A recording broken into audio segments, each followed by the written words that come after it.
I was born to a family of runners. My parents are both runners. My dad got involved with the very first London Marathon in 1981. And I actually grew up kind of rebelling against it because I had my entire childhood stood at the finish line of cold and wet cross country courses and all sorts. I ended up starting running when I was 21, and I'd gone to a New Year's party, and there was sort of a group of us youngsters in one room, and my parents and all their running friends were having a few drinks in another room.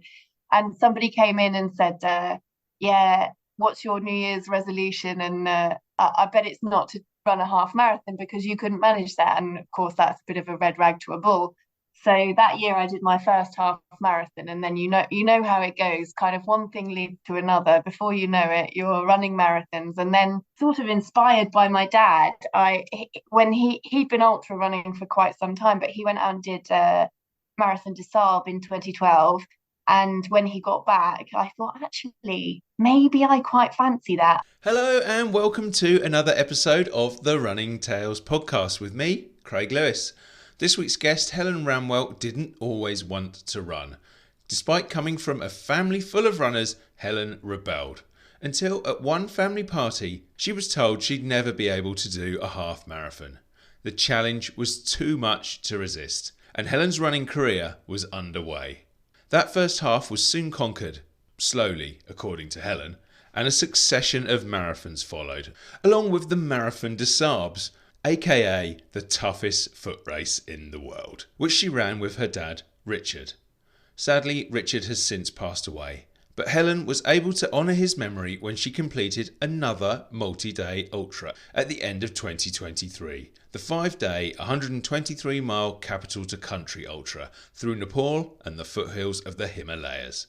I spoke to Helen about the women's ultra running scene, pregnancy and running, and why she has a reputation for being competitive. But I started our conversation by asking her about her most recent event, the 43-mile country to capital ultra that starts in Wendover and winds its way into London, and about its Go Beyond Challenge sister event in Nepal. Yeah, I've actually done a number of their events. So this weekend was my 11th country to capital, which was amazing. And I really enjoy a post-Christmas long run to kind of burn off the mince pies a little bit. The mud's always a challenge at this time of year, but very fun and a nice opportunity to connect with a few people in the community that I know and see everybody there.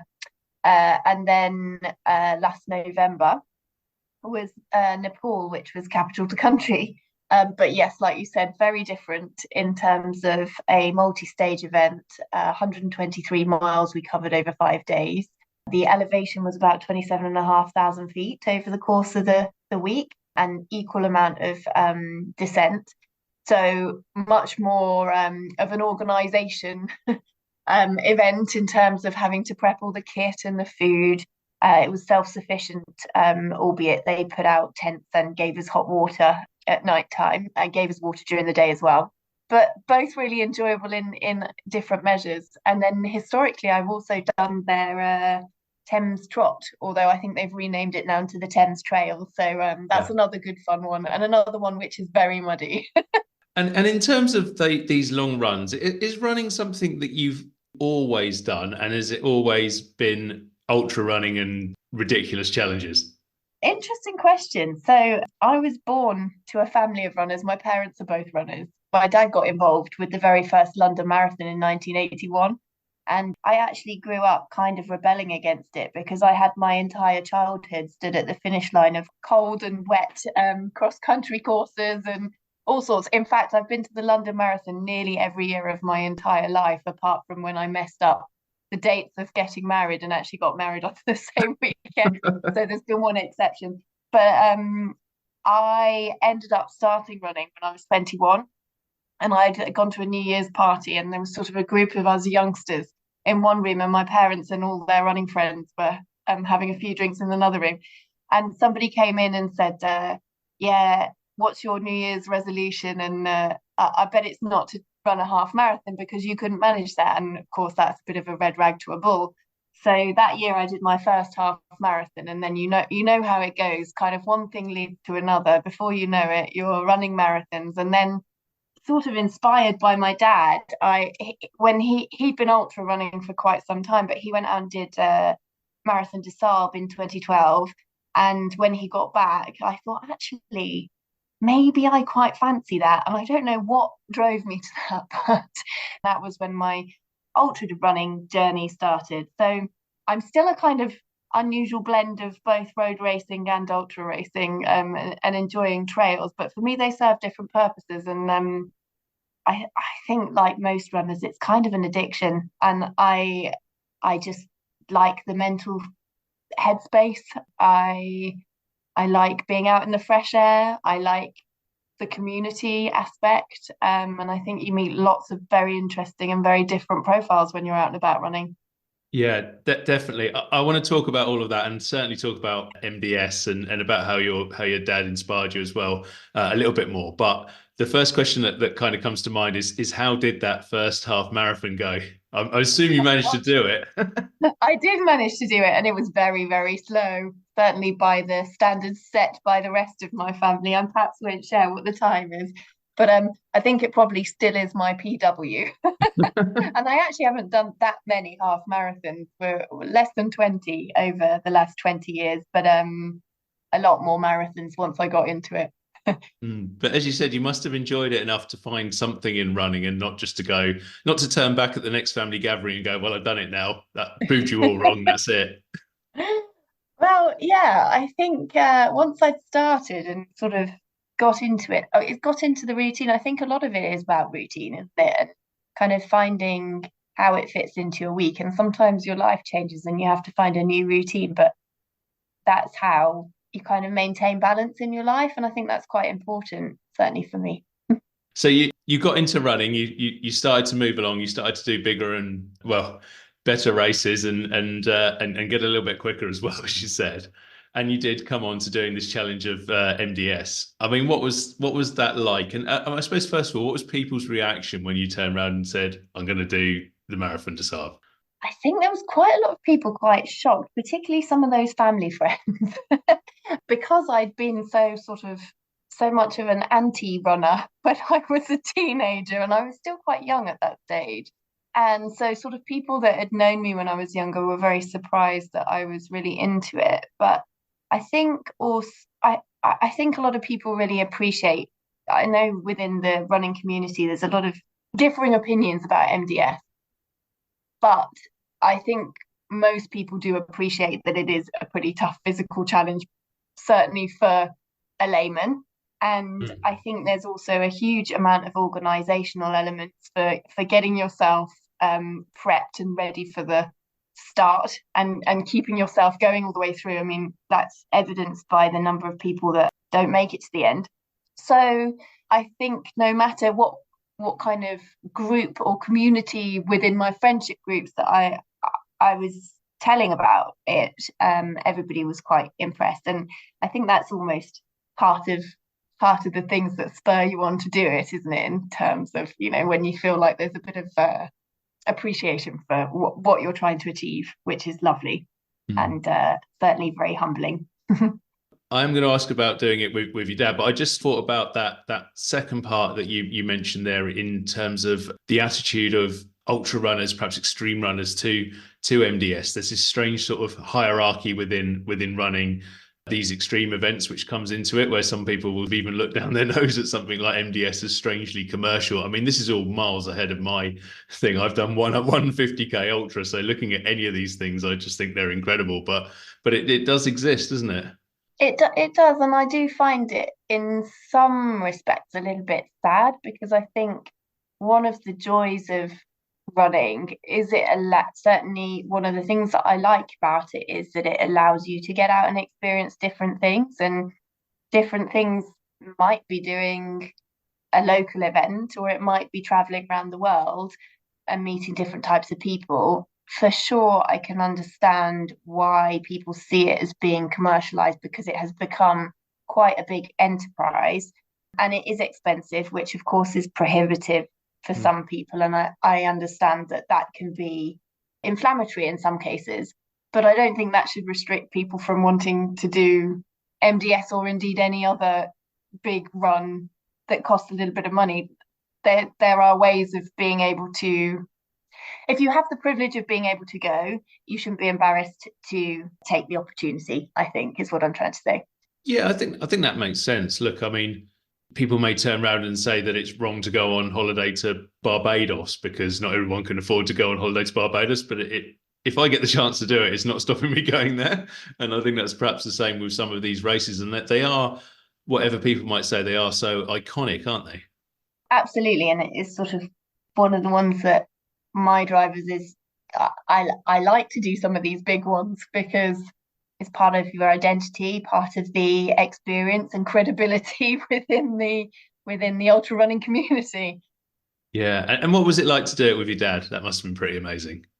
Well, there's a bit of a story there actually. As I said, he was a big ultra runner and he'd done a lot of events. He'd completed MDS in 2012. And actually, when we started in 2014, we were going to be the first dad and daughter to have ever done it together, which was something a little bit different and special and nice. And I've had a great experience of doing a lot of running with my parents, but especially my dad. And I think you get to know people on a very different level when you're running side by side rather than sat in front of the telly or whatever it might be that you do with your family. So I feel very lucky to have had that time with him. However, so we go out to Morocco. He'd actually had food poisoning a few weeks previously, and he started being sick on the first day. So the course, as you'll know, changes every year, varies quite a lot. Our first day was unfortunately the toughest by far. We were in 50-degree heat straight away with a full pack and on to the biggest sand dunes that the course covers. So we had a really tough first day. He was sick over 10 times during the time we were out in the course. So pretty ill. And then the next day we got up and again, he started vomiting straight away virtually as we hit the heat. He didn't weep for a few hours. And so I was starting to get quite concerned. And we got to about 10 miles in on the second day. And he said, I'm just going to sit here. There was a medical van that had driven out into the desert. And there was a very small slither of shade down the side of it. So he wanted to go and sit in the shade. So he said, you go on to checkpoint 2 and I'll see you there later, or I'll see you at the end today. So I cracked on as instructed and I didn't really see him again after that. So what had happened is they'd given him some anti-sickness medicine. He'd got going again and he said the last thing he could remember was getting to the top of one of the sand dunes, seeing the checkpoint, and then he can't remember getting there. And he woke up lying in a tent, having received 6 litres of drip. So he'd passed out. And so once they give you a drip, you're disqualified. So then they don't normally allow you back onto the camp because of various cheating issues in terms of swapping kit and things like that. But in our instance, they were very kind and they let him just visit our tent and say, look, I've been taken off the course. He had to leave all his bag and kit behind when he just popped in, and they gave him 10 minutes just to tell us what was going on. And then they shipped him off, and that was that. So I ended up doing the rest of the event alone, which was really sad because that was not what we'd gone out to intend to do. But in some respects, I think it gave me a different drive to what I was expecting because I knew that he would be willing me to get to the end, and it sort of gave me a reason to complete in a different way to what I'd kind of planned. And then on the final day, when they do the charity 10K after the formal event is finished, I remember I was walking with some of my tent mates and he sort of emerged over the sand dunes in the distance like a mirage. And so I was very relieved to see that he was on good form. So he was all fine, but he actually passed away a couple of years ago. And it made me really sad because I found a few of his notebooks and he'd been writing a few various different things about different parts of his life. But one of the chapters he'd written, he was sort of helping us write his own eulogy, I think. One of the chapters he'd written was about failures, and on his list of failures in his life, he'd written MDF 2014, and I thought, that's really sad. It's not a failure because it wasn't his fault that he'd been ill and he'd completed it previously. So there's no shame in that as far as I'm concerned. But yeah, nice to have kind of done many experiences together like that. Yeah, I did wonder, and you're probably not as cruel as I might be in that situation, whether there might have been a bit of daughter versus daddy bragging rights at the end of it when you managed to finish and he hadn't. Well, I did milk it a little bit Yeah. as we crossed the final line, messing around doing the M-bot and the kind of various different poses at the finish line. But I was very gentle because he had been really ill. Yeah, yeah. And you mentioned obviously that your dad sadly passed away, and I know that that was a major part of you going out to Nepal to do the capital to country race. And I think when we spoke before, you said that that you almost felt like you were running with him again there. Yeah, I think because we'd run so much together over the years, running's kind of become my thing where if I need to go into that space where I'm spending time thinking about him, I often sort of feel I'm not very superstitious, but I sort of feel his presence when I'm running because I can feel him on my shoulder, willing me on. And having had COVID and I've had two children in the last couple of years, I haven't done much multi-stage or overnight events because I've had young children to look after. So Nepal was the first one for a while. And I decided to do it partly because I felt like it would be a good opportunity to kind of process a lot of what had happened with my dad.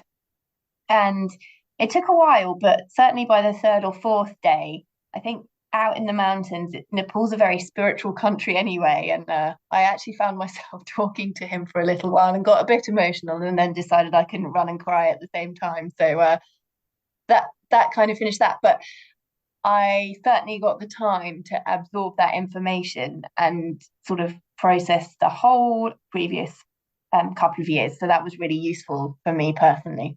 Now, a little birdie has told me that once you're out there doing some of these ultra races and these multi-day races, that sometimes you can get a little bit competitive as well. Is that true, or have they been lying to me? I think everybody's a tiny bit competitive. I'm not really good enough to be competitive, and I'll rewind back to we were saying about that first half marathon. I definitely do not qualify myself as a fast runner at all.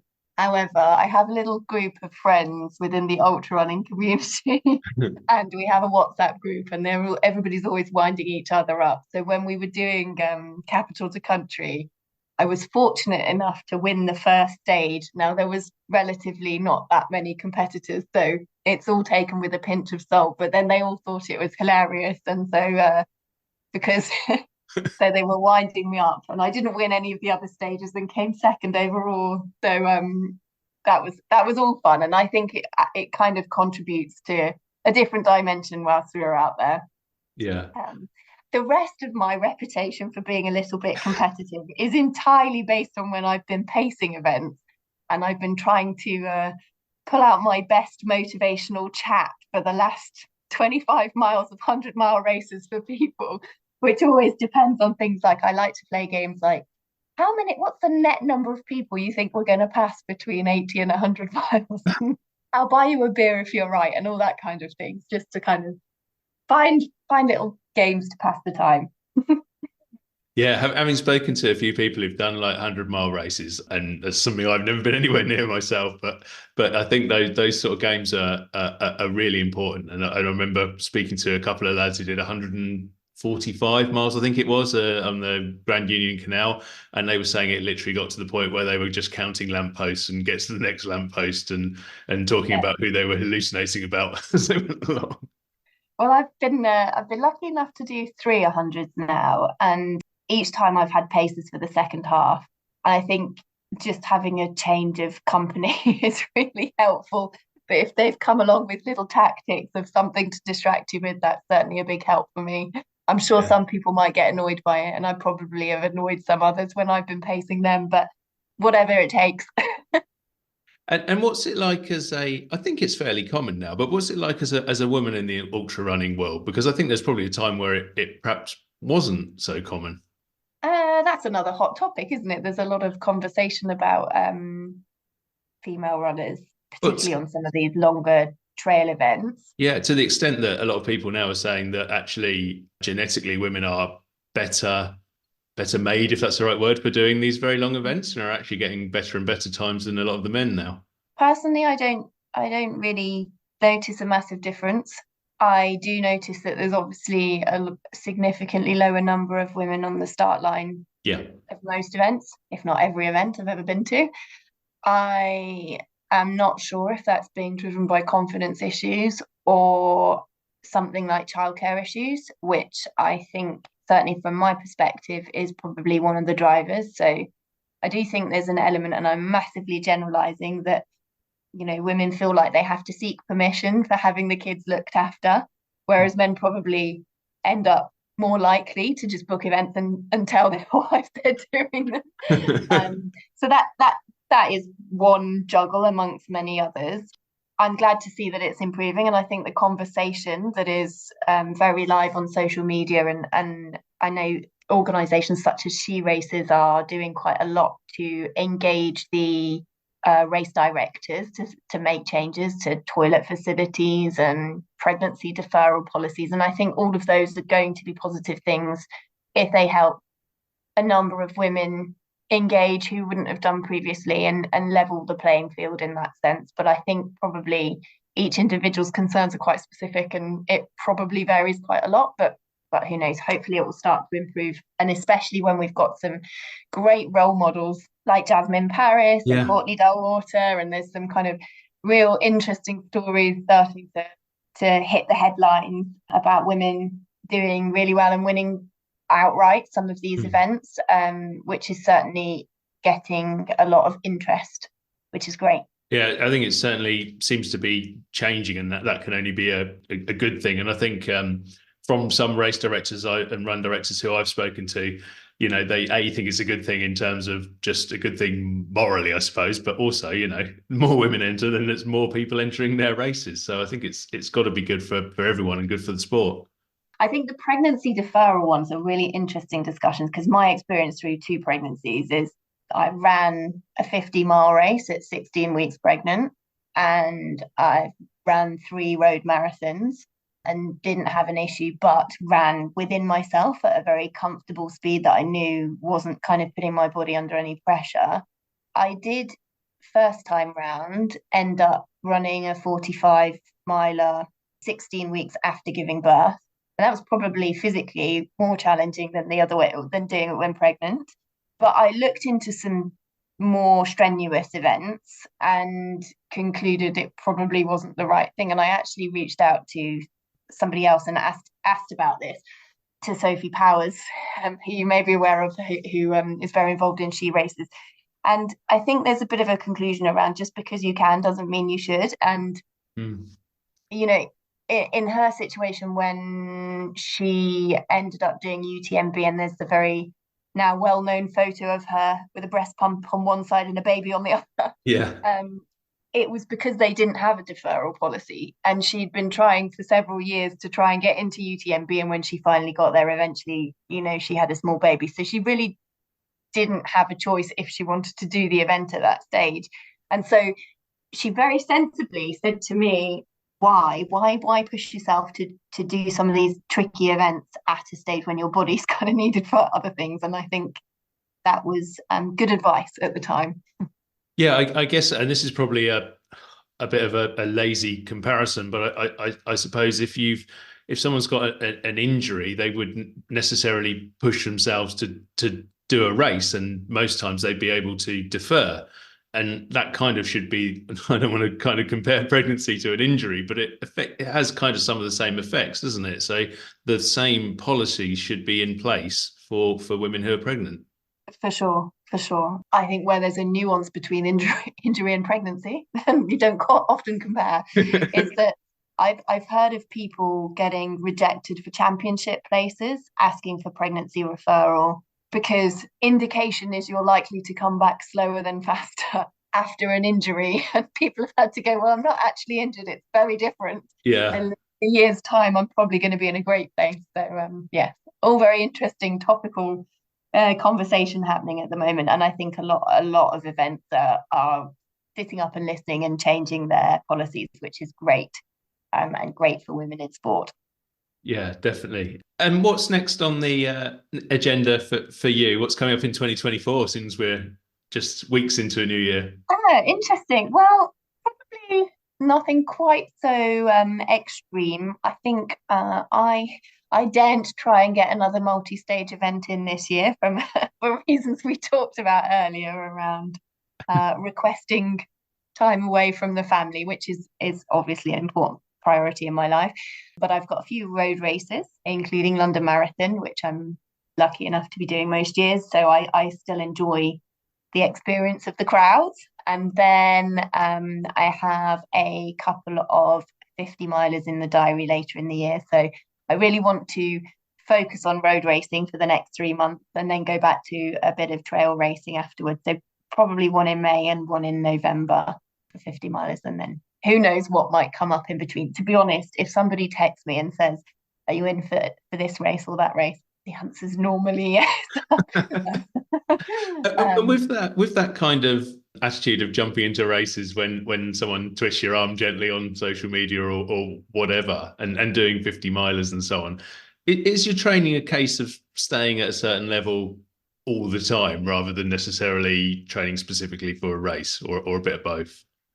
A little bit of both, but yes, to an extent. So I've always been a run commuter, and therefore I have a base level of mileage, low intensity. I crack out 40, 50 miles a week just in commuting, and then do my long runs and interval training on top of that. So I probably get a bit more lazy with my long runs and intervals when I'm not focusing on a particular event, but otherwise it's fairly consistent. It doesn't vary massively.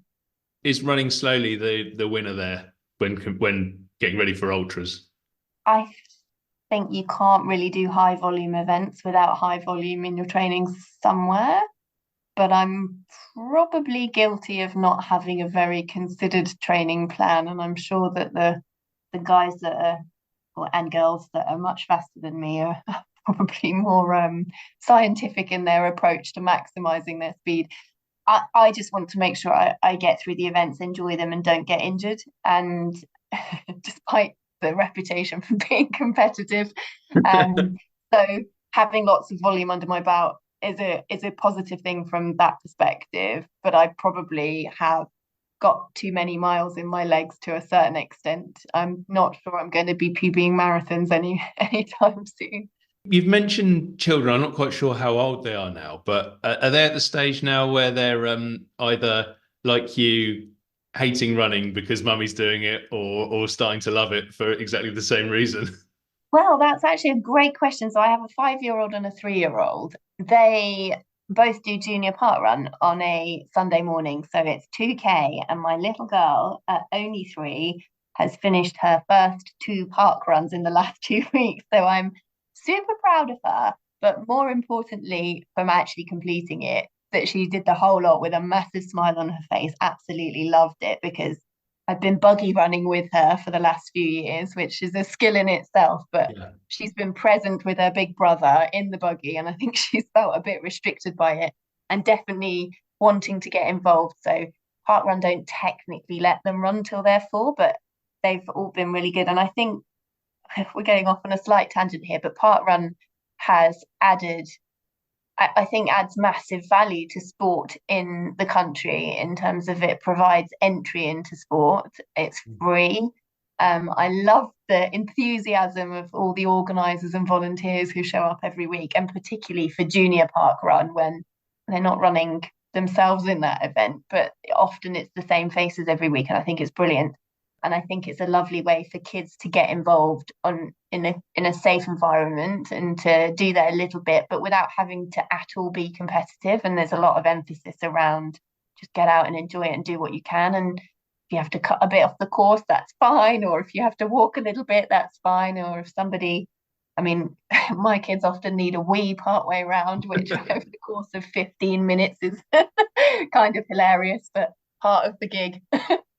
Yeah. Well, I think doing a couple of K at 3 years old, that is like a 3-year-old's ultra marathon, isn't it? Well, I like to think so. Hopefully she'll turn into a mummy's girl, but she won't be forced down that route. I think it's just good to have a try of lots of different sports and see what suits you. And I Yeah. always tell people when they say to me, "Oh, my kids aren't sporty," I would say, well, I didn't start till I was 21. And now it's not just running, my life is full of sport. And if you were just finally, if you were to be speaking to someone who might not be sure about starting, well, I suppose A, running at all, and then B, taking the next step onto longer distances, perhaps even ultras, what would you say to them are the big advantages, and why should they give it a go?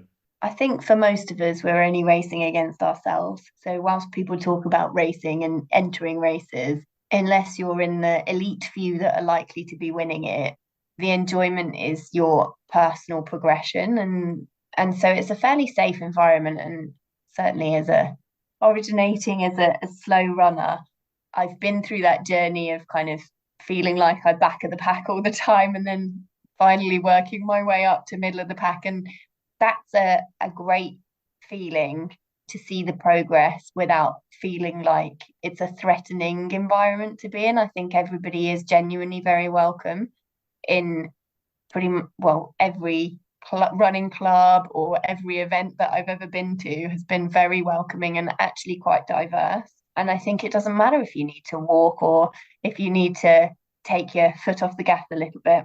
A, I think welcoming. B, I think achievement. And into the other part of your question around taking the next step, I think that kind of is an inevitable for most people after having a number of events at a certain distance. You're either going to get faster or you go further. And that's kind of everybody's journey eventually. I definitely remember the days going, oh, I could never run a full marathon. And then it's oh, I'm not sure I could ever do a 50K. And then 50K becomes 50 miles. And then 50 miles becomes 100 miles and so on. Yeah, it just always continues to progress. And no amount of time that I hear people do one marathon and they go, oh, never again. And you think, just give it a year. Definitely. Well, from those of us listening, thinking either never again or I won't be able to do that, to people who know exactly what you're talking about, Helen, thank you so much for coming on and talking to us today on the Running Tales podcast.